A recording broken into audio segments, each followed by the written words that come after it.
धनंजय मुंडे यांच्यावर आरोप केल्यानंतर तृप्ती देसाई यांना सोशल मीडियावर प्रचंड ट्रोल करण्यात येत आहे। त्यामुळे देसाई त्रस्त झाल्या असून त्यांनी धनंजय मुंडे यांना इशारा दिला। धनंजय मुंडेंनी आपल्या कार्यकर्त्यांना ताकीद द्यावी, मी अजून फार काही बोललेले नाही, परंतु सातत्याने खालच्या पातळीवर ट्रोलिंग केली तर परळीत येऊन बसेल आणि लोकशाही मार्गाने धडा शिकवीन, असा इशारा तृप्ती देसाई यांनी दिलेला आहे। चला तर बघूया। धनंजय मुंडेंनी कार्यकर्त्यांना ताकीद द्यावी, कारण मी फार काही या प्रकरणांमध्ये बोललेले नाही, पण जर अशाच पद्धतीचं खालच्या पातळीवर जर आमच्यावर ट्रोलिंग सुरू राहिलं तर मग परळीत येऊन बसावं लागेल। अनेक अशा काही गोष्टी, अनेक असे काही घोटाळे ते तिथं येऊन बाहेर काढावे लागतील आणि मग लोकशाही मार्गाने मी धडा शिकवेन।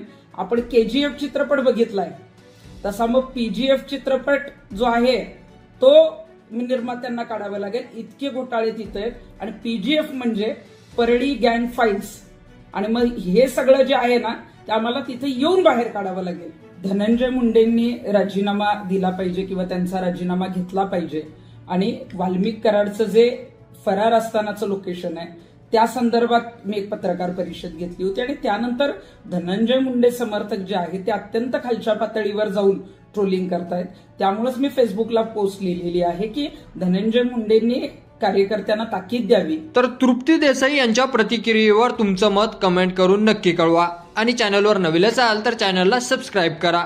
धन्यवाद।